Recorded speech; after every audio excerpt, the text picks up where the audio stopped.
Let's give them something to talk about. I see the energy running out. I got a planet to run around. Okay. You ain't do nothing but run your mouth. No, I don't want to be humble now. Got me wiping my nose with my sleeve. It's like trying to get that done before we actually pulled the banner. Oh, if I knew, I would have just clicked.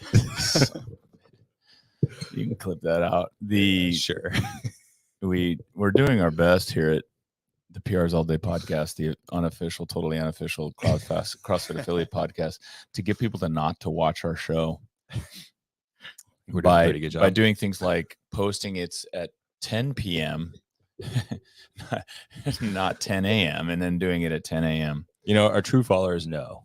Well, I think most people know there's no podcast at 10 p.m. Maybe that's the new time slot we need to go for. That's how we boost ratings. Is we'll do it 10 p.m. We'll do it in like a midnight show. Yeah, we'll have everybody up that's just insomnia and just listening to our podcast. Yeah, Hates recovery. yeah, that'd be good. There's probably a lot of people that there's definitely a time slot that I think would be better for some CrossFitters. Yeah, then we might hit other time zones. We're getting all these people, all these losers that don't work. We love you guys. Again, here we go. Yeah, we love 3 people that are watching. I just offended them, so we're gonna effectively take this to. Let's see when it drops. Effectively go to 0. Someone monitor the comments. God, that guy. Corey was warned before going into this. Make sure. Oh, hey, look, hey. Chris is Corey was warned by one of the coaches going into this, said, don't let Craig talk the whole time. And Jamie laughed way too hard at that. Sorry, I brought a book of notes today. Oh, that's great. So I'm on a break. Oh, I know who that is. That's the person that works for us. I did go back and I watched a couple of the podcasts to catch up. And did you? 3 down. It's like, we're back for reals this time. Yeah. Oh, you went back to that one Feels after like the sickness, just the month of sickness up like yeah, we had 3 weeks we were off. So we're back. But anyway, today I want to talk about, this is a subject I wanted to talk about for a while, is the team program at CrossFit Affiliates, because we've struggled with it for many years. And we've always kind of tried to have it because our members will ask, hey, do you guys have a team program? Do you have a team program? And then we get 1 or 2 teams. We get, at some points we've had 6 or 7 teams in our programs, and then it goes down to 2 to 1 to 0. We stop it for a while, we restart it. And then since we hired Corey, who kind of dedicated himself to our teen program, we've seen the program take off, and now it's literally full. Like the one time slot that we have for Monday, Wednesday, Fridays at 4:30 p.m. to 5:30 p.m. It's full. It's like almost can't take any more kids. And every time we say we can't take any more kids, Corey goes, okay, 1 more. And then we come in.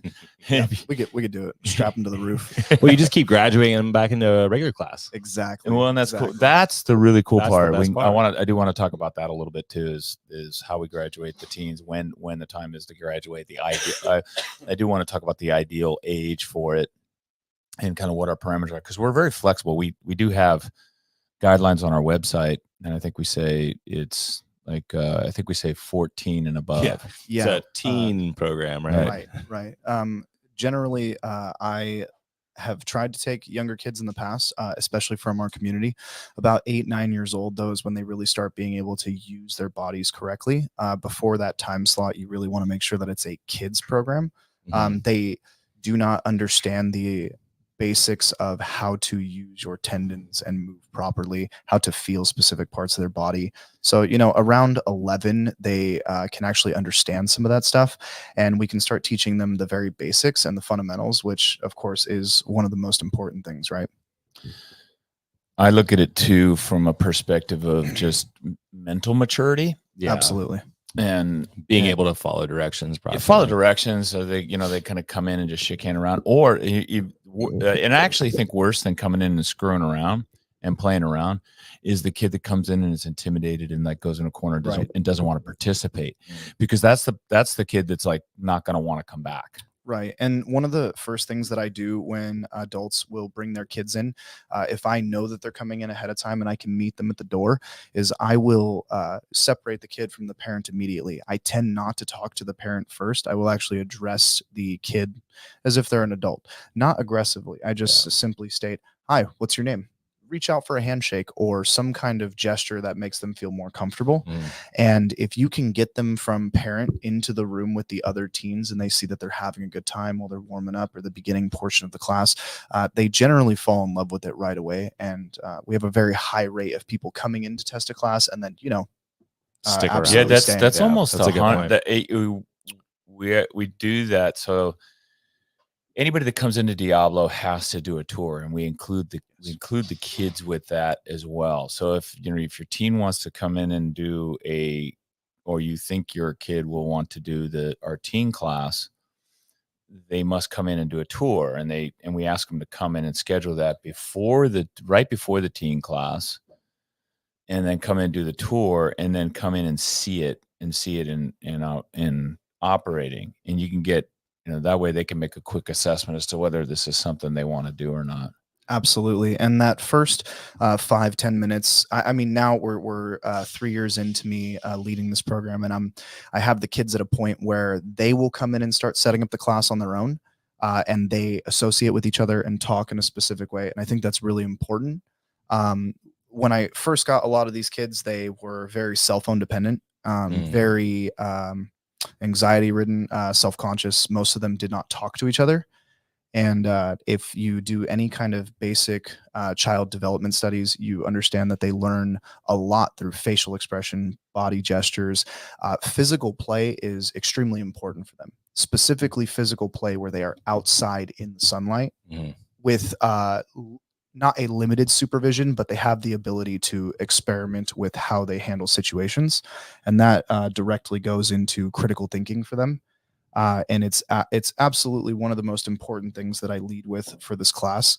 If you guys want a quick reference, The Last Child in the Woods by Richard Love is a great book about kids needing that outside play due to nature deficit disorder, which isn't a real disorder, right? But it is something that is talked about quite a bit because it can cast a wide blanket on things like obesity, ADHD, anxiety, and depression, which are things that most of our teens are dealing with. Yeah. So when they come in, they do a tour. Corey will take in the kids into class that Corey's got to give thumbs up or thumbs down. Yes. And it's almost 90%. He's almost 90% like thumbs up. And then he assimilates them into class, introduces them to the kids that are in the class. One of the things that he said there that is really interesting and I found to be really cool about our teen program is that the kids help run the class. This is their class. So they're not just coming in and standing and waiting for Corey to give them instruction. He's got them to the point now, which is good. It makes it a lot easier for him, is where they come in and then they set up the class. Yes. So depending upon the workout, so if they, we do it we have an open gym area. It's about 1,500 square feet. I'd say so, yeah. We're blessed here with how much space we have for sure. Yeah. And so he gets that whole 1,500 square feet, but in the middle of that 1,500 square feet, there's ski ergs, there's all the Rogue equipment. Echo bikes. Yes, Echo bikes. Yeah. And so he has the kids come in and they know their jobs and they come in and they do their jobs. Yes. And they definitely know that if they are the ones standing around not doing anything, they're the first kid I'm going to come up to and talk to. So if they want to be left alone, they work harder. Gives them that sense of responsibility too. Absolutely. Right? Like a little more purpose Absolutely. than coming to the gym. What's interesting, so this media room is my office when it's not a media room, and it's immediately adjacent to that area where the kids are, and I hear him in there and I hear the things that he tells them to do. Yeah. And, oh no. And I hear the kids and you're being listened to. No, it's and every time I do, I'm like, wow, I guarantee you that like these kids, first of all, aren't that responsive to their parents. Yeah. Right. Not at all. And I'm not even sure that the parents are probably that directive with them. And it's really fascinating. And I've found that they almost they not only welcome it, but they almost crave it. They do. It's funny. Yeah. The teens have helped me become such a better CrossFit coach in general. That sense of direction is super important, I think, to all of us. And as far as physical fitness goes, my class is a lot less about the physical fitness and more about the independence and maturity of becoming a young teen. You got a lot of emotions going on. You got a lot of stuff going on, and your parents, your background, everything plays into how your life is going at that time. I think it's a nice stable environment for them to come into, and they know what they're going to get. They know what's expected of them, and that makes their life easier in a little way. Something else just to kind of throw out there too. How many of your kids are actually doing athletic sports outside of here? That's a great question. That's a great question. You know, when you think of like those things that you just put out and laid out there, like how this is very important for them. One thing that I want to get across is that, like, when I lose a teen, I say lose because, I get very attached to them. I love these kids. But I lose them to bigger and better things, right? Yeah. Like they make their travel ball team, or they make their soccer team, or we have a lot of swimmers or a lot of lacrossers, and they make their sport. And that to me is what the whole point of the program is. I rarely get the superstar athlete. I 90% of the time get the kid who most coaches in a high school environment where they're pressed to make numbers are not going to pay attention to. And that's really important. Teaching them how to handle their bodies and become stronger gives them a gigantic piece of self-confidence, which especially like for me in my own sport, it is the breaking factor for how well you will do. Yeah. The kids today, so California is very competitive for teen activities, primarily because of our weather. Yeah. Right. So we have sports year round, and the parents are do spend put a great deal of effort into getting their kids into multiple sports here. And so the kids that are really good at certain sports, football, baseball, soccer, swimming, especially, we get a lot of swimming here in the East Bay. The coaches have programs for them in the off season. So they've got fitness programs, but there's a whole bunch of kids that are left out. Right. And I almost call it like, like our misfit class, or almost like the bad news bears. The bad news bears. Yeah. And this is the one thing I really love to see, because these are the kids that get left out of the school programs and don't want to participate in those programs. There's a lot of cliques in those types of programs. They can't go into the locker room or into the weight room and work out when the football team's there. Like you're just not going to do that. So as a kid, you're hitting on something that's really big for me personally. I was not a great high school athlete by any means. It took a long time for me to realize that I could be physically fit. And it took me finding the right avenue and a lot of hard work. And that road was difficult as far as going upwards, right? I feel like this provides one more opportunity. And on top of that, if we can help kids evolve and actually progress in their sport, instead of basically giving them this one shot of, I'm sorry, you're not going to make it, right? I come from specifically a community in Victorville where if you're not on a travel ball team by 9-10 years old, you're not making it. And these coaches know each other. They hang out with each other. Yes, they do. Yeah, it's a network. Absolutely. Yeah. And I think that there's a lot of preconceived notions of development in that area too. 100%. Yeah. As far as CrossFit goes, let me just interrupt you there, because my brother played, and again, I won't talk too much, but my brother played professional football. And what was really fascinating, so he got a scholarship to college, and there were kids that were on his team in college. Okay. That at Washington State University, Pac-10 school, that there were a couple of kids that were really, really good on Washington that didn't play football in high school. That the scouts had gone out and found these kids that had significant potential. There was two kids in particular, and one of them, James Krakowski, just phenomenal athlete, who was a great baseball player, good, and the scouts saw him playing basketball. And he wasn't even on the basketball team, but they saw him playing basketball. He goes, man, we need that kid. And that's the thing that's missed. Like, there's kids that won't get into sports, or they don't like team sports, or that, they have a bad experience with a coach, and then they get turned off from sports. Yeah. I think my weightlifting coach, like 3 weeks into football, I walk in, he goes, Mendoza, how come you look like you're the only person that's never picked up a weight? And I never came back to that Right? class. Yeah. It's just that that's all it It's takes. the first impression. Yeah. It just comes right definitely. back to that first impression. And like Definitely. you said, when you have your kids come in, your first impression is, hey, let's go check out, and you are welcome, right? You are Absolutely. welcoming right out of the gate. Absolutely. By the way, this Yes. is okay. That right there is the reason why I don't coach the teen class. Well, and so let me just base that, Diablo's community is it's a bread and butter. That's the lifeblood, right? And you said something to me earlier, which was it's a natural extension of our community. And I thought that put it perfectly into perspective for me. As far as the teens go, they are the next generation. Yep. And if we consider ourselves a great community and we want to have an even better one or an even better future, fostering these kids right now with proper physical education, a mental acuity to critically think and handle hard decisions on their own and be independent is going to create a better world, community, standings, everything. It's going to make things better. There's no question about that. My daughter is, and she'll tell you, she's 20 now, but she'll tell you, she'll admit that she's a little bit on the spectrum, and she has severe ADHD. But she's very bright. Okay. And I was thinking about her on the way in this morning, because I've had her stay active working out, and most of the workouts we do are in the garage. And one of the things I noticed, because she complains to me about having like just her, like she said, I go, how come you didn't get that done? Why didn't you go?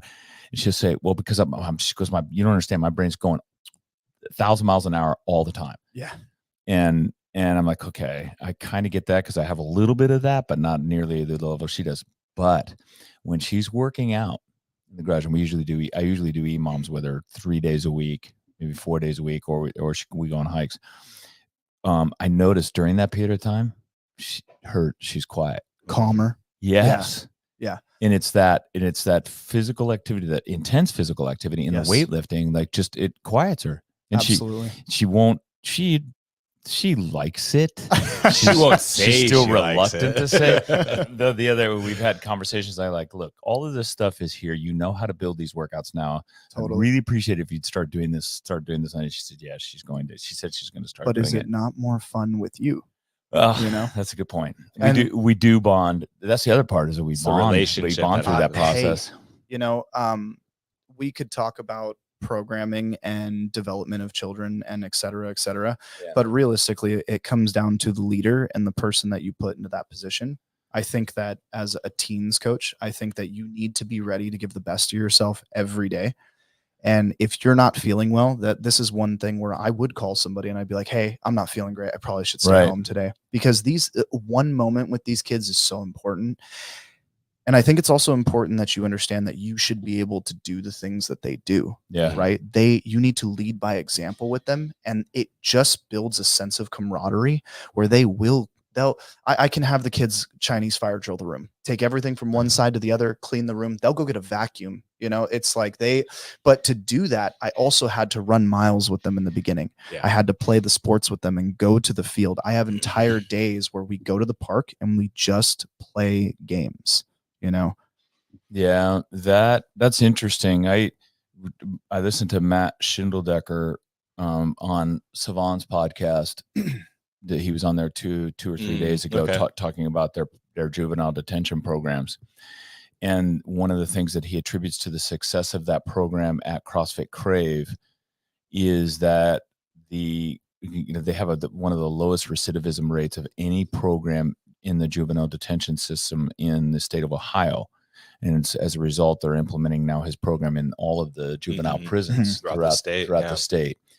But one of the key variables that Matt said that helped with the recidivism was having the parole officers come in and do the workouts with the kids. Oh yeah.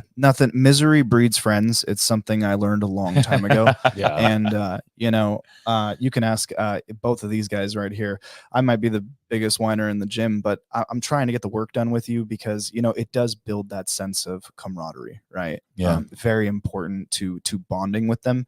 And if you don't think that you're a mentor or a leader and you're doing this, you really should go home and think about the impact that you're having. Because with these kids, when you have a positive impact, you potentially give them the ability to ace classes, to do better in simple, you know, talk, or I would almost call it something like a video game, like a speech check, where they're having an interaction with an adult and they need to say the right thing at the right time. We all know kids that kind of just will fly off at the handle when they're talking because they have a lot of energy. Yeah. You know, they need to learn to control that and put it in the right areas. One of the things Corey talked about in the very beginning was the need to get outside and get nature, and that's something also that I've emphasized with our daughter, and Yvonne and I both, like, we force her outside, and I think that's super beneficial too. But Corey does here at Diablo, and it's the one that always makes me a little nervous. He's got a bag. Yeah, well, that's true.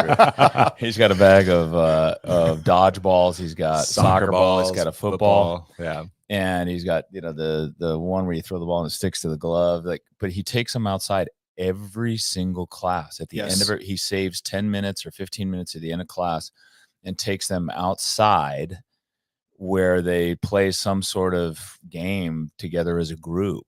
Yes. And I always watch that because it doesn't make me nervous from a physical point of view.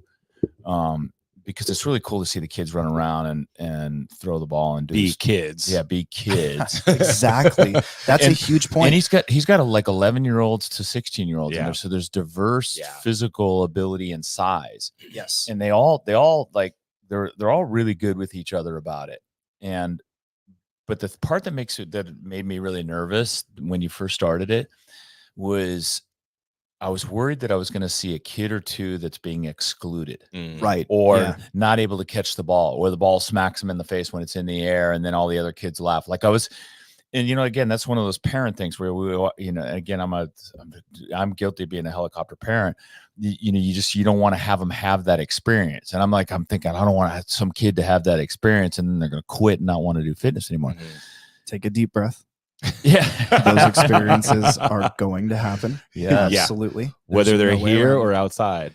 And would you not rather it happen in an environment where if it does smack them in the face, I can be like, hey, here's how we catch a football.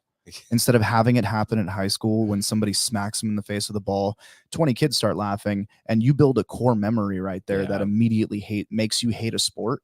And then you're one of these people on YouTube making weird comments just because you never tried to do a thing. 100%. And you've had those situations there. Oh, absolutely. And, you know, when we're dealing, especially, man, because we got boys and girls out there. Some of the girls are so much more physically fit than the boys. And you can see that they want to smack talk sometimes, especially once they start getting good. Oh, that's awesome. And, you know, for the boys, it's like, hey, you have to take a step back and realize that we have to work on some of the smaller stuff. Right. And there's a reason why I don't have you put a bunch of weight on, because we're trying to make you better down the line. And you can build branches off of any situation to fit what you need for the teens class. You really just have to be mentally creative and find your ways out of these sticky holes. Kids will fall. Kids will get hit with a ball. Kids will not be able to do a lift that their friends can do. It's okay. But as far as excluding goes and, you know, not making someone feel a part of the group, I do team drills often. And I will pair the tallest kid with the smallest girl. I will pair the strongest kid with the weakest kid. I will pair the fastest kid with the slowest kid on purpose. Because if you don't think that it's making that other athlete better, it absolutely is. Well, it's making them both better too. Yes. Right? It's not just raising the tide. It's also bringing more just general awareness for, you know, the faster or the stronger person. And I absolutely ripped that off from our competition team here. If you look at the RX Plus team that we have here, there are people that will come and just take a Saturday class randomly, and then they end up breaking open a brand new skill that day because they had so much experience in the room. It helped them, you know, push up to that next level. Yeah, I definitely see that with the teen class. Tell me about the programming that you follow. Do you do so? When we first started the program, we would write programming that was essentially barbell, and when this is something that I tried to emphasize was barbell strength first. And the reason is that, look, Metcons aren't fun for anybody, and there's no sense in scaring kids away with horrible long Metcons. And so what we did was we worked on gymnastic skills. This is Jamie's advice too: work on gymnastic skills and strength skills first, because you build confidence around those things, and then they want to get better, and then you can feed them a little bit of with the vegetables, which is the metabolic conditioning after. But is that how you are programming it now? Because I've kind of distanced myself from any of that. So we want to develop responsibly and appropriately. And that's something that I actually pulled from the Teens CrossFit Roots video that is posted on CrossFit's YouTube. And responsibly and appropriately, to me, says that if I can't do it, they shouldn't be doing it.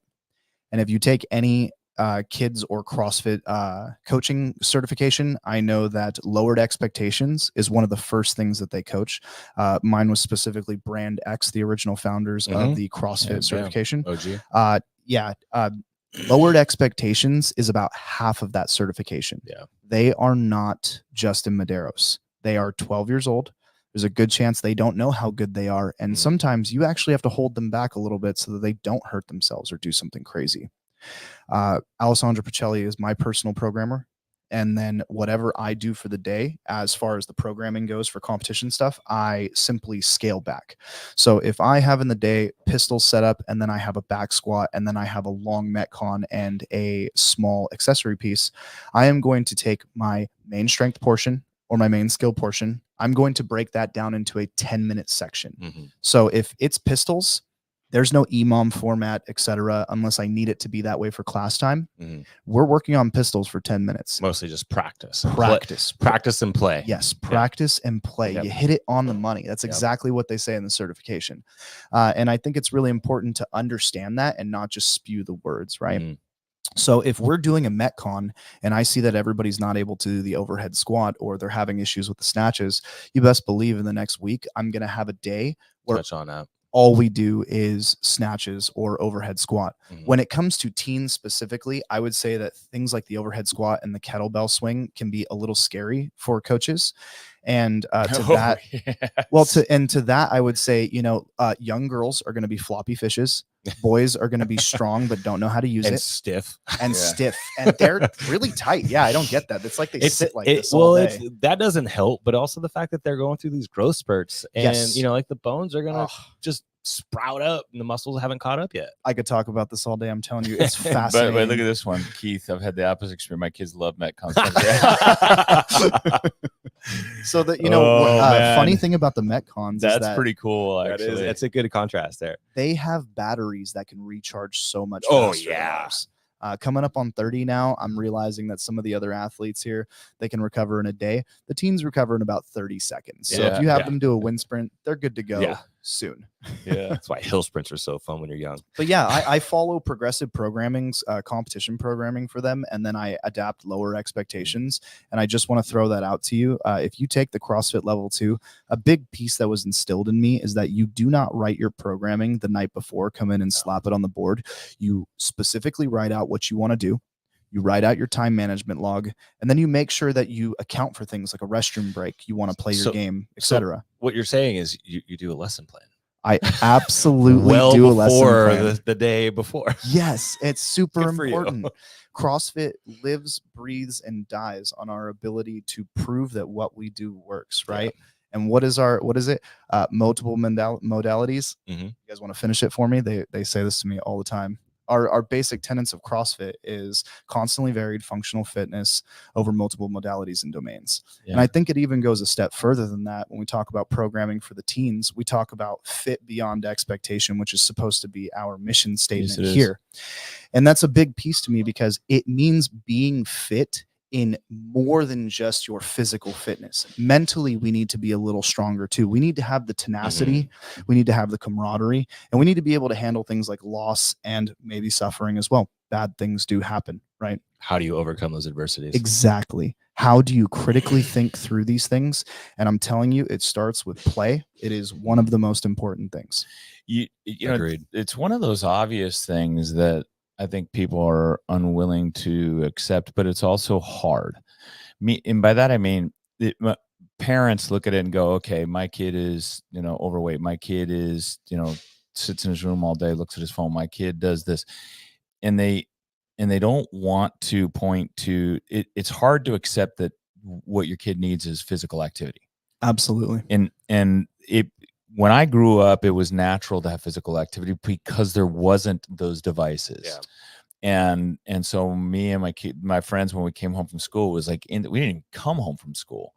Right. We come home when it gets dark. We literally just went out and started screwing around, running around, riding bikes, doing all kinds of stuff, probably, getting into all kinds of trouble, but staying physically active the whole time. And as a result, I did, if there was an obese kid, just because as a point of reference, I'm 60. So this is, in the 70s, or even, even into the early 80s when I was in high school, there was maybe in my class one obese child. Right. And usually that person came from a family that were bigger people already. Yes. And some people are bigger. 100%. Right. And no, I'm not laying it, making any accusations about it, but the fact that we were just constant, and we also didn't have an abundant amount of, like, I didn't have availability of calorie dense foods every time I turn a corner. Processed. I didn't have those stores. Lack of nutrition in general. If I could just make like a small thing about that, I actually have like weird shout outs and references. The Optimus CrossFit, optimuscrossfit.com. You can easily find them. They actually have a macronutrient guide for teen athletes into some developmental stuff. That I think you should absolutely check it out. NPR.org /health shots also has some great stuff on teens weightlifting at a young age. Good stuff to check out. I'll post those Corey's links that he's got. I'll post those in the.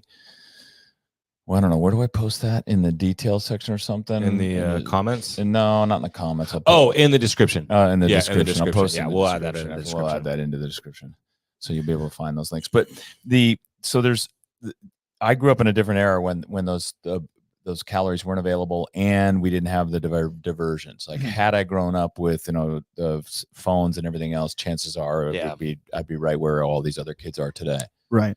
And so CrossFit works as any CrossFit affiliate can work as that my point being that catalyst to get them moving and start to break the cycle. You're not going to don't if your kid is pre-diabetic, diabetes type 2 or obese, or just like physically deconditioned, don't think that putting them in a CrossFit class is going to turn their life around immediately. Right. Yeah. It's not going to happen immediately. And that's the part that people struggle with is it's going to take time. Absolutely. You're changing, you're slowly implementing a new behavior. And I've watched, I've seen the kids in the program now for the last several years, and I've watched the slow transition. Yes. And my best teens athletes have stuck it through for about 3 years now. That's right. About as long as I've been doing the program. So think about that. 3 years. Yes. And all you have to do is start the habit. And then those kids, I noticed they come in, a couple of those freaking kids come in early. They kick some butt. And they're hanging around and they start setting up your class before you even get there. Yeah. You're making me laugh. And then when all the kids come in, they're all talking. Now they're all buddies. Now Corey's got it. Corey's like literally dealing with an adult class now, where they all come in and they talk and they don't pay attention. Come on, guys, because they're all friends. Come to the whiteboard. Yeah, I don't know. I have a hard time seeing that. I feel like Corey's got a good control of them. I'm allowed to yell. No, at he them does. more. He does. But it's really cool to see the kind It of is. evolution where they come in as shy kids when they didn't want to work out and they're exhausted. Now they come in and they crave it. I am telling you that is directly related to the cell phone. That cell phone is a black box where you can take your attention and stare right at a blank screen. I have caught so many of the teens wanting to avoid conversation, and all they're doing on their phone is swiping left, swiping right. That's rolling. Yeah, and there's nothing there. Yeah, it's crazy. There's states that are considering legislation to ban phones for kids under I was just talking about that with 14 and under. I was just talking about that with Julie. Yeah. And she said that there's within the school system here that they're discussing on banning phones from schools. Altogether. I It would be and I nice. think that's a good good Oh, yeah. discussion. For yeah, sure. when we talk about like mental health and stuff for the teenagers, you think about how being physically fit helps them. If they're already not eating properly because we don't know what kind of food they're getting at school or home, if they already have a negative home life and they're in that Yeah. cell phone, it's like asking somebody to develop, a tree that's bending sideways, right? Like it's not, you want to,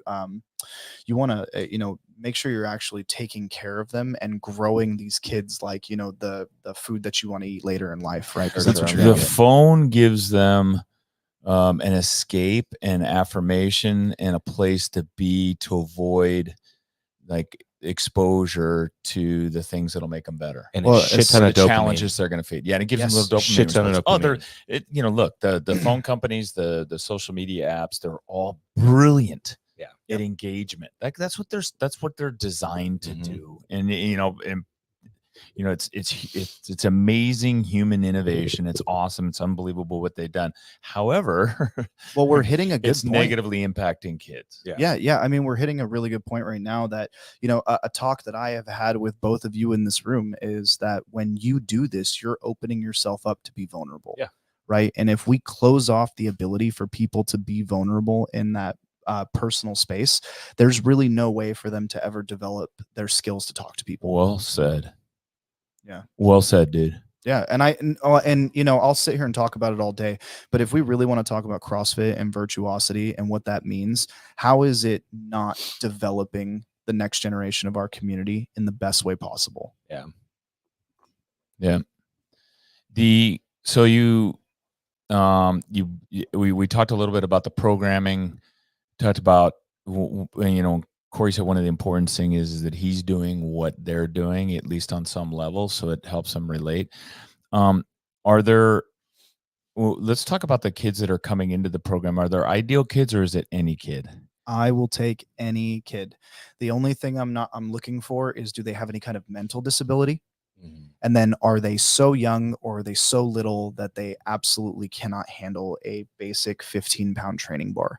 And that's a good point. Do you ever just pull out like a PVC pipe for them, or you give them the pipe? Yes. He does. The metal pipes. Eric's son, I forget, Eric Owens, his son is small enough. He brings him in occasionally. He actually made his travel ball t-ball team. Oh, nice. I didn't even know that was a thing. Travel ball. Wait a minute. Hang on a second. Stop right there. I gotta talk about this. When you talk about the travel sports that these parents get their kids into, and I feel so bad. I don't feel bad for the kids because the kids they kids love are having and a have great fun. time. Yeah, I feel bad. I feel so bad for the parents and these That's travel and the travel ball. But you think about travel t-ball. Is that where these they're I'm one of those things. Follow the money. that's a reach. Where are the sporting fields that are recruit? Like, oh, let's set up now. Let's set up because these guys go out and they build these fields out in the middle of the valley, and then they have these regular clinics near nothing. Right by Pixieland here local. Yeah. There are 2 fields that never get used. Feel free. I'm sure the community would love it. It's crazy how much parents have to spend on that travel ball and everything else. And I get, look, you're doing it for kids and it's awesome and they're developing their sport, but travel t-ball. Well, and so, but I absolutely agree. And I would hate to get into that downward spiral of my brain, because I'm telling you right now, like, if you want to hear me really rant, ask me about parents who will pull their kid out because they think it's too much for them. These, you have kids that are stellar athletes here whose parents still occasionally make them come to CrossFit. And I just want to specifically point out Presley and Jane Levy. Presley is at Crondelet right now. Dean, if that's okay. Love you. She is a lacrosse player. She does swim and she comes to CrossFit still every now and then. She even did the Open. And then we have Jane Levy, who is a full-time horseback rider. She rides 5 hours a day after her sessions because she works for her barn. Dang. Then she comes here and trains, and she's a full-time student with straight A's. And we check, so it's, there are. All right. Jane's already intimidating me. That kid's awesome. What a super can't achiever. wait. That's Right? That's so great. And she moves so well underneath a barbell. Yeah. If you just believe in them, though, Jane is possible in so many kids. You have to give them everything, though, and really believe. And when you're not feeling good, you need to choke that up and you need to be like, I am putting the best part of me into these kids, right? I'm putting the best foot forward. Let's talk about graduating kids out of CrossFit Kids. You three of your students. You had some in the past, and we've Kennedy came. Well, Kennedy came out of the team program when Steven was coaching, and Steven, give a shout out to Steven Schaefer because he ran this. Steven Schaefer. Steven, sorry. The current Steven's on my brain. Cody Martinez. Yeah, Steven Stover, who our media guy, did a ton of our media, and then also ran a team program for many years and did a wonderful job with the kids too. And he did it. And I want to talk about that structure, by the way. Don't let me forget to talk about how we structure it when starting a team program, moving into a monthly program that we have now. I want to talk about that and pricing, how we do all that. But he graduated Kennedy into the adult classes, and then Cooper, Kennedy's brother, not long after, also did the same thing. Yeah. And then Corey came in, took over the program, and then we switched it from a 6-week program to a monthly program, and the kids come regularly. And you recently graduated some kids, like Jane, and then Sam Claire, Lucas Olsen. We have Eleanor. They graduated. Well. So we won't. People said, well, can my kids come in and do CrossFit with me? And we say, no. They need to be in the team. They need to start in the team program first. And that has proven successful. And do you find that these kids are reluctant to go to the adult classes? Absolutely not. When I moved the 4 teens on, I actually had one of the hardest moments in my teens class because I had to look at the rest of the kids and justify why they did not go to the teens class or the adults class. So when you talked earlier about like, what are the qualifications for that? The biggest thing that I'm looking for is emotional and mental maturity. I understand if you move well and you have a good movement pattern, awesome, but I can teach that to almost anybody. What I cannot teach is, are you going to pick up your plates and barbells? Are you going to have emotional maturity when you're out on the platforms and not get clipped by a barbell?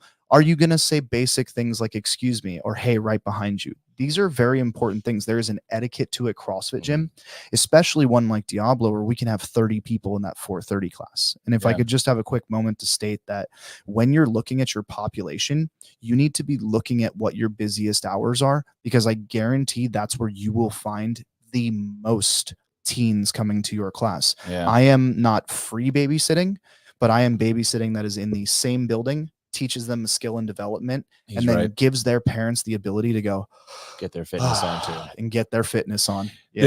Just delving into going on that topic real quick, because this is something I wanted to touch on as well. If you're starting a CrossFit teen program, the best place to find those teens to start the program is within your community itself, where they can come and and match and have a class at the same time, a CrossFit class at the same time, so that the parents can take the class. Yes. And their kids can take a class too. I think that is absolutely the most beneficial thing for growing a program. Yeah. Your own community will provide you the kids. They have kids that are at home that are sitting there and getting them involved. And that's, I noticed I watched that CrossFit Roots video that you sent me, and Nicole Christensen is a friend of mine and she's so cool. Friend of Diablo. She runs a great program, and it sounded a lot like ours, that program. But she said, that was the thing that she said, it's going to come from your community first. And then what happens is, and I know you've had this happen multiple times, where those kids are enjoying it so much that the moms or the dads talk to their friends. Yes. And then their friends who are not members of your gym, not members of Diablo, for example, bring their kids in because their kids are friends with, Presley brought her because they're having a blast. She brought a bunch of the swimmers with her. Absolutely. Yeah. And, not tapping into those communities is something that I'm always, I don't like doors put in front of me. I'm always trying to either go around them or go under them. And it's like that the high schools obviously are a great place to tap that. So if you are a PE teacher and you are thinking about this, spend the $1,000, ask your school if they can support it for you or some kind of funding, and go get that certification. Yeah. You have a ton of training with a kinesiology degree and a 4-year bachelor's degree. You absolutely have what it takes, and you should start one of your own.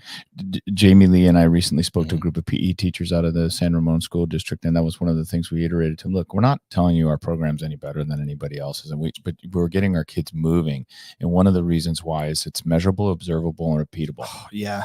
And why that's important in fitness, and I think it's lost on some of our members who our members just don't think about it as much as we do. But measurable, observable, repeatable means that they can compare themselves to themselves. It's really easy to do because every single workout, we measure the reps, we measure the distance, measure the weight, we measure the speed at the time it takes to get it done. And if you do that and you train them over a 6-week period of time or a 6-month period of time, and then you test them again on that same workout that they did, this measurable, observable, repeatable, and they improve, only one thing happened. They got better. They got better. Yeah. And they know it. And what's cool is, and what we try to do and where we're having a little bit of difficulty with is we want to implement like Sugar WOD or be on the whiteboard in these schools so that they can enter the results, and then the program will automatically tell them, hey, you improved by 20%. Hey, you improved by, that's why barbell lifting is so cool with teens as well, because they know when they improve. It's immediate. They see it on the bar. For a high school, I think that maybe that would help. Obviously, it's a school. They have to turn things in. I would just like to state that I agree with, what is his name? Tim Dimmel. I have a strict journal. Here we go. Here we go. I have a strict journal policy. Let's mute this right now. So I have Go a ahead, strict journal policy, and I do journal checks often. And if you don't think they're doing burpees for those missed workouts, absolutely. That is so And great. Man, you know what's funny though is like you think about improving them. My history teacher always told me I'd be a teacher, and I find myself all the time being like, I love it. You're copying every workout. Your handwriting is garbage. Please change that. And like they come in with a beautiful handwritten journal, pictures highlighted what they were. The strength portions are different colors than the cardio portions. Some of the girls especially. It's one of my favorite pieces because you talk about improvement in learning, and sometimes we can't show that through a workout, but I can show you that through attitude. Yeah, one of the best ways, one of the most proven ways to change your diet, change your nutrition, is to write down everything you eat. Absolutely. Just write it down. That's it. That's all you have to do. Write it down. And Hashtag Nikki. It immediately changes your behavior. But you know, Yvonne does that as well. She writes down every single workout that she does, and she'll still record in Sugar WOD, but she writes down every workout she does. And she's awesome. Yeah, she's shredded. And it's no, Tim's right. But I think for the kids, I think you're right though. Yeah, I think you're 100% right. Well, tactile is really important. You know, and as far as tactile coaching with the teens go, I would just like to say always ask for consent and make sure they understand what you are doing. But as far as, you know, with the tactile learning for the teens, anything they get their hands on, they touch it, they see it, they speak it, they learn it, right? That you need to go through all of those things. If you don't think talking them through it, sometimes I'll have them repeat phrases. What does AMRAP mean for me? Everybody's as many reps as possible, but that's really important for them. I noticed that one of the things that kind of surprised me, because I'm not good at this, is I tend to over congratulate with kids, and I over reward, and you know, because when you get the desired behavior you want, you're like, oh yeah, you're amazing, right? And I kind of overdo it because, you know, I'm like, because I want them to feel rewarded and I feel like, okay, I'm doing the right thing. I notice you don't do that. I mean, you do it just enough. Like you're not. It's like they really got to earn it. Yeah. When I first got out of the military, I found that the hardest thing was unlearning everything from the military. But the one thing that I made sure to keep was the drill instructors. I love you, but you'll never know it. Like it's very important. If they're going to get a good job from me, they earned it. And I'll tell you what'll really give me get a good job from me is the things that they don't expect. Yeah. Great. You snatched 225. Awesome. Okay. Whatever. You said, excuse me to, you know, Mariella, when you were walking by with the barbell. Thank you. I appreciate that. I appreciate that you're learning something from this. Right. And, you know, this is not to downplay parental guidance, but the kids are going to listen to me a little more than they're going to listen to their parents. Yeah, they will. And showing them the discipline is very important. You know, I also think that relates to you also working out and doing your workouts. Yeah. They need to see that this works. They need to know that this works. And you have to lead by example. That's one of the things that I try to impart upon parents. We did an advertisement at the swim team. Oh yeah. We sponsored the scoreboard. The The sport, scoreboard. Oh, okay. And our message that was on the scoreboard. So parents had to look at that scoreboard, for every swim day. And our message was that they approved, that they put it up there, and it was right there next to the scoreboard. It said, "Your kids are watching you." Oh, That's yeah. amazing. Yeah. It's a Diablo CrossFit. Absolutely. That's awesome. Oh, That's so very true. That's so good. If you get frustrated driving home from work because people are mean or they're just frustrating, think about what you could do to make that better, right? Yeah. If you teach people a little patience, if you teach them a little kindness, if you teach them how to fish, they stop acting like that. Yeah. Bottom line, one of my favorite things about the teens is that I can turn my back on them. I can't turn my back on the adults. You get Jenny and Maria and all them in that corner, man. You turn your back on them. Not to name any. Oh, Okay, so There's only a few out there. We've effectively got less viewers, and now we're gonna have less members as well. Yeah. Well, when everybody wakes up at 9:59 tonight, I'm sure this will blow up. Oh, that's good. That's awesome. One of the, we do have Diablo has.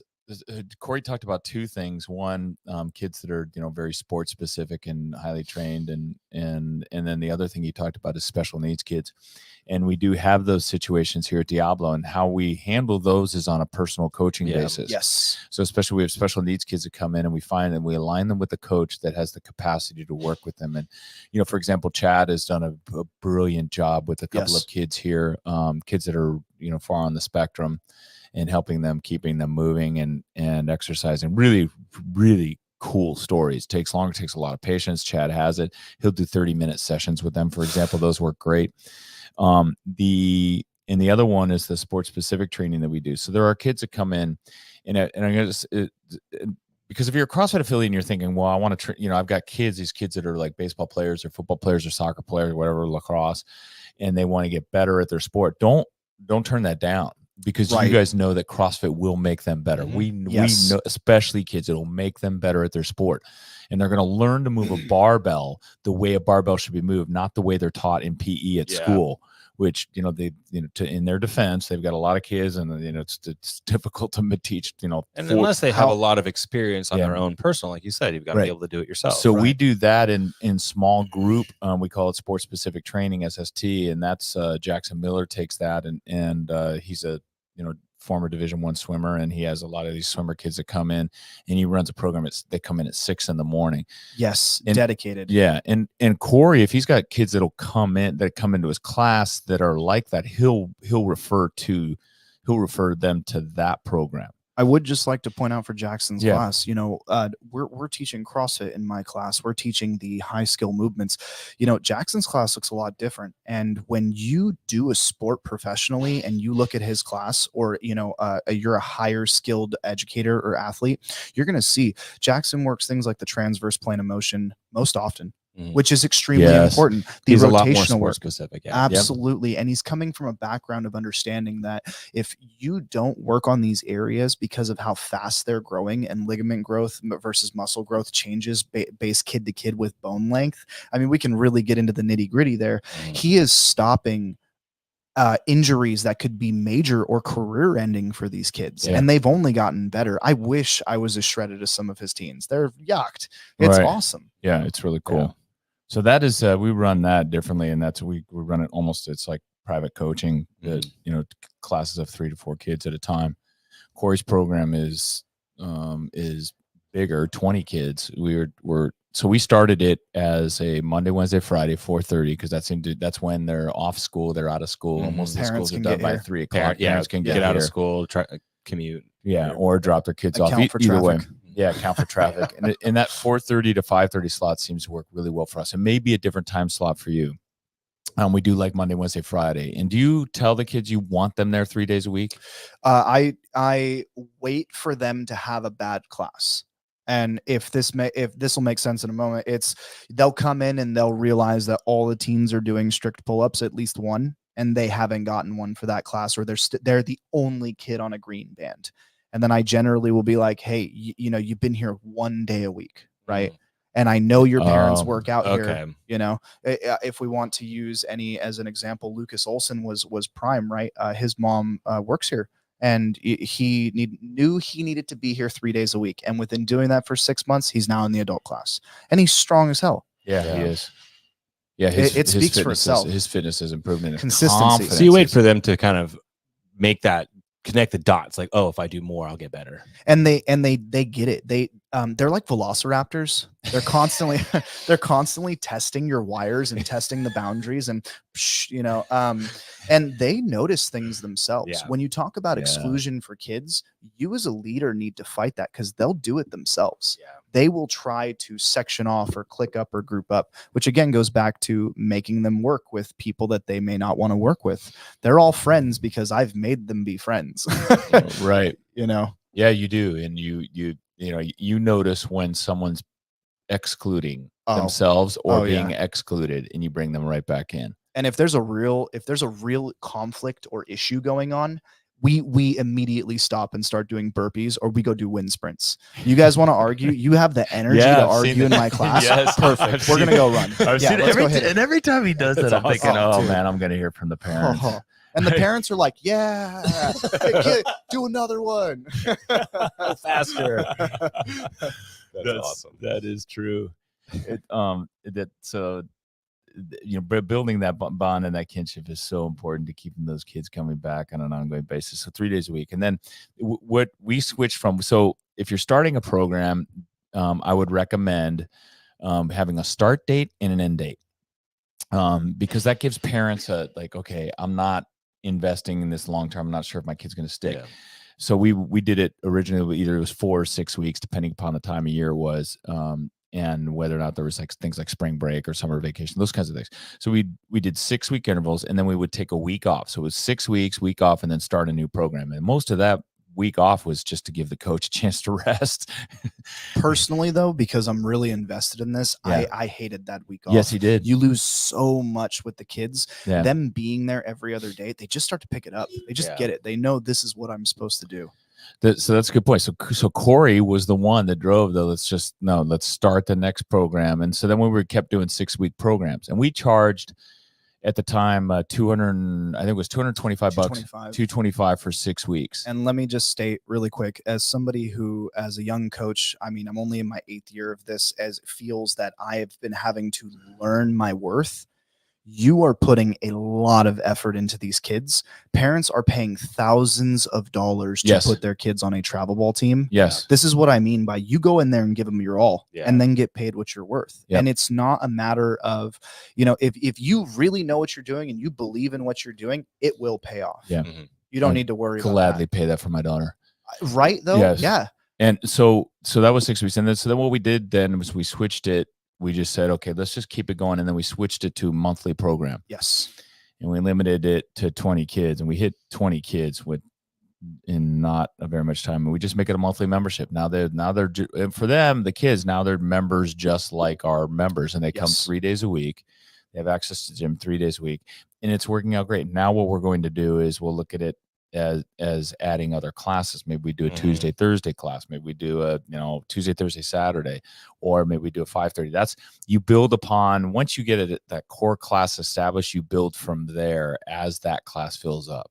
You may have to take a class or two with a couple of kids.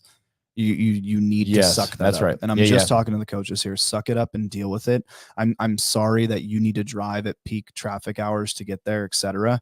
But you need to put in the effort to get the result, or your program will flounder. There is no way around it. You cannot find a sub route. It's the hard way here.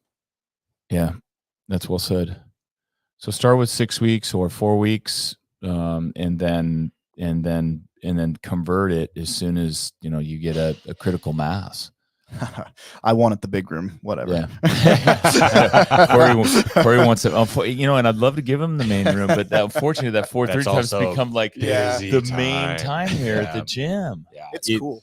Yeah. It's my favorite time. You get 30 adults in there, you get 10, 15 kids in there. The open gym is packed. There is no energy like a full 60-person, 70-person Diablo 5:30 hour. It is Oh awesome. my gosh, It's that's right. unbelievable. Oh yeah, It's it really is. You wild. come into our gym at The that time, best. And when we do tours at that time, I almost have to warn them, hey, look, it's not this busy all the time, but they come in, the class is full. And they sign. Yeah, and they come in the strong room where we do where Olympic lifting. There's a class going, and that's full. Yep. And then you walk into the kids' room, and that's like all the equipment. You can't even get into the room because equipment's blocking the entryways. And there's a room full of kids with barbells. It really is an awesome sight here to see that.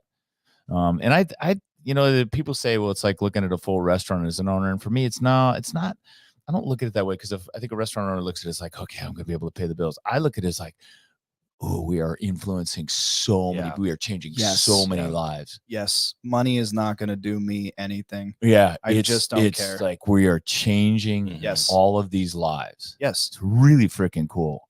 Because if in this particular line of work, like if my convictions are not strong, I will fall off.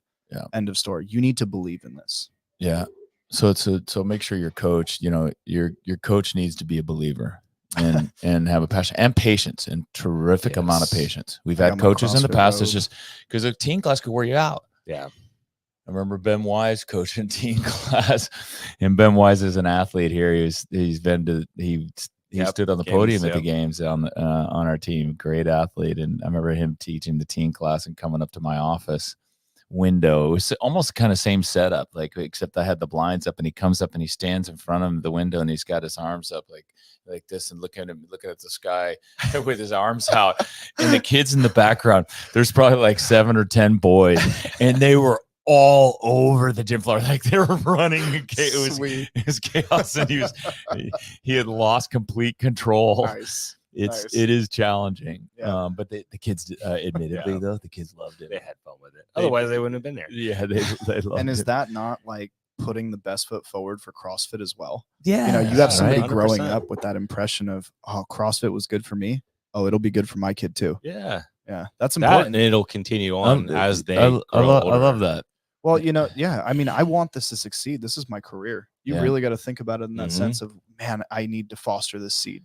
Yeah, because especially what kids are up against today, like amazingly good food that's full of just useless calories, like just incredible foods that these kids have access to. For me, it was like Skittles and Snickers, and that was friggin' it.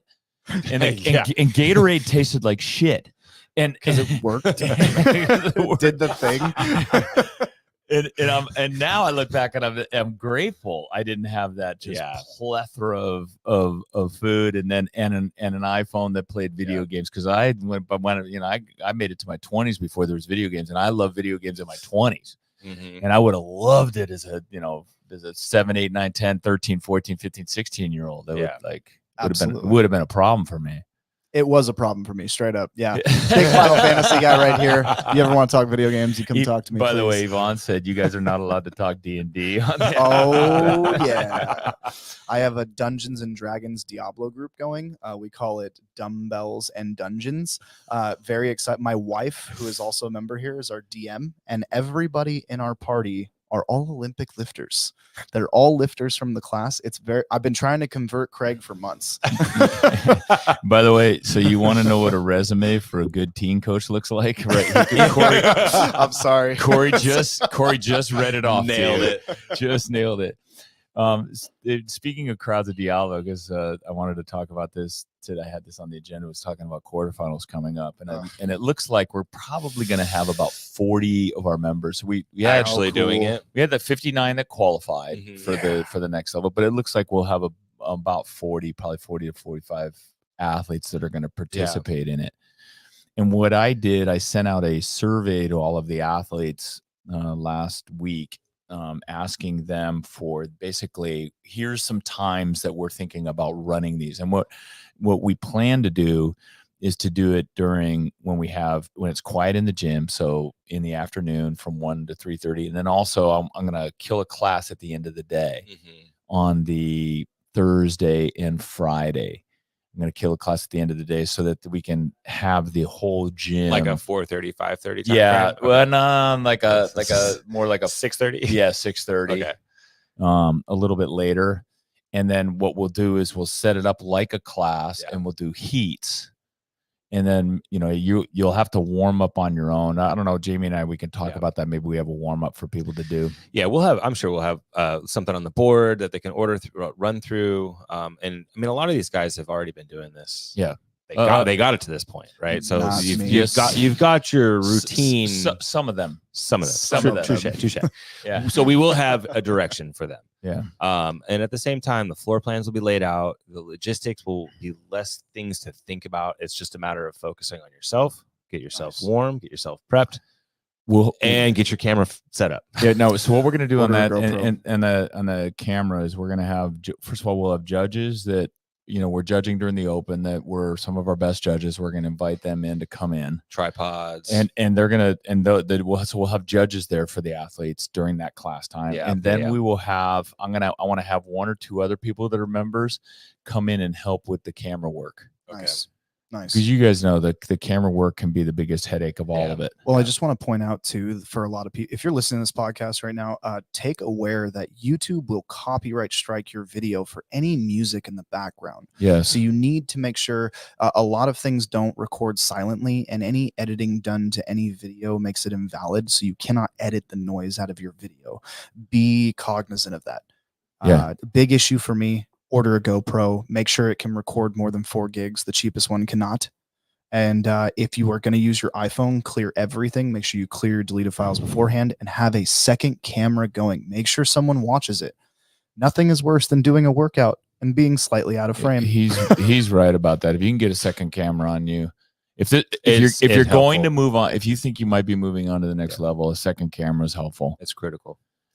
Because there's something that a battery dies or you run out of space, like Corey said. You get music. Somebody calls you in the middle of the workout. Phone calls. Why would you? God, Airplane mode. Mode. Talk to your family. God. Yeah. And we've got phone chargers here too. So like when you come in to warm up, plug your phone in. So then you're adding more juice to it. Can't listen to my Billy Joel hits. What do you mean? In our weekend RX Plus class, and then in our master's class, we're going to, the week before, we're going to practice rehearse that process, including the video and the upload of the video, so that people can be ready to do that. And I would caution anyone from doing the workout, like at the 5 o'clock's the submission time on Saturday, and then 5 o'clock on Monday's the submission time. Don't wait. Have everything done by 4 p.m. Yeah. Because that 4 to 5 p.m. it may take you an hour to get that video. It happens uploaded. every year. Somebody's like, I can't get my thing to load, or it's not uploading single year. Or everybody in the gym is using the same damn Wi-Fi to upload their videos. So but that's how. So I sent out the survey. The survey gave me a good feedback as to what time to offer those classes, and then it kind of gave everybody this is the heads up. This is how we're doing it. Kind of give everybody the heads up. This is how we're doing it, and oh shit, this is serious. Yeah, like I need to be prepared. It's a big deal. Yeah, and it's a privilege. And then what we'll do is it is a privilege. We'll send out instructions to everybody as well. As like, here's how it's going to go down. And I really don't want to. We're going to try to minimize or eliminate any one-offs, meaning the open gym workouts. Like I really don't want to see open gym chaos, which we've seen in the past, where the tape lines aren't right, someone doesn't execute right, the judge isn't in the right place, the camera's not in the right place, standards weren't read. So we're going to eliminate all that. So send out a survey now to your people. If you've got more than 10 people participating, send out a survey, ask them, let them know what the guidelines are going to be and what their preferences are for class times. So a suggestion. But that's how we're going to execute it. We'll do it as classes. I'll have 1 to 2 classes a day on Thursday. I think we'll do 1 class on Wednesday, then a class or 2 on Thursday and Friday, and then a class on Saturday and class on Sunday. It's also kind of gives you another way to feel what it used to be like to go to regionals, right? Like, that's true. You have a time, you have a heat time, you warm up for that heat time, and you go. So, less things to overthink. Yeah, and make it fun. I think it's it's an opportunity to reward your community, but then give them a feel for how the competition is. And I would invite members in to watch and to help. Watch, cheer, and help. Spectate for sure. Spectate and help. The energy goes a long ways. Yeah, it does. Oh yeah, absolutely. And then make sure if they're unhappy with their scores, have them post them anyway. Oh, I do not want to see people coming in. I'll and- just redo it later. No, Yeah. you won't. You don't have time. No, you won't. I'm not going to let anybody do the. Are we gonna set up the computers out front so they Well, can do it right there, Well, yeah, Ooh. that's a good idea. I can like do we that. used to do back in the day with Yeah, Open? but with quarterfinals though, you will not be allowed to participate in quarterfinals unless you're registered. Yes. Okay. For quarterfinals. Yes. All right. So you got to pay the $50 Yeah. to CrossFit. Yeah. That $50 goes to CrossFit. That Yes. $50 goes to our Thank- community. thank it you, goes Corey. to it goes to making us better. Yes, thank you. Yeah. Don't begrudge CrossFit for making money on the Open and on the quarterfinals. The celebrate it because it helps keep this thing going. Yeah. In a big way, and it helps support all of CrossFit as a whole. So we needed to continue to grow and to change lives. Yes. All right. Anything else you guys want to I talk got a about? couple of jokes for you guys. You Okay, wanna go hear ahead. 'em? Yeah, now's the time. He wanted to open with the one. We didn't have you open with the one. I'm Yeah, sorry. Of course. We can close with it. Yeah. All right. So let's see here. How do short people cut their pizza? I don't know. With Little Caesars. All right. That was your warmer up. That was we're gonna get you with this one. All right, you ready? I can hear the groans through the radio waves. Yeah, here we go. Why do teen girls only walk in packs of 3, 5, and 7? Oh my God, because like they can't even. That's good stuff. I tell them constantly here at Diablo, I am unappreciated for my time. Golden I like material. that one. I like that one. I was wondering where it was going, but yeah, well done. Chris said, and how do you sign your kids up? That's easy. Come do it. Do a tour and book the tour on a Monday, Wednesday, or Friday To see at the class. at 3 no, I'm sorry, 4 4:30. o'clock. Yes, 4:30. 4 o'clock, 4:15 for the tour. You're going to want to be early. You're going to want to talk to Yvonne. Make sure you get in there. You will need to take it. You are the walkthrough, and you will need to sign the waiver, etc. There is no passes on this. And again, if you're a brand new affiliate owner out there, stick them to the hard standard of you need to come in and do the walkthrough just like everybody else. Yep. You need to sign up. You need to do the waiver, etc. No one gets special treatment. You know what? It's the introduction to adulting. It is. It really is. It's Yeah. cool. Yeah, absolutely. Yeah. All right, guys. Sweet. Thanks for Corey. That was outstanding. Dude, Great that job, was man. so much fun. Yeah. Thank you guys very much. Yeah, Thanks, absolutely. community. Hi, Thanks Mom. for coming on. All right, guys. Until next time.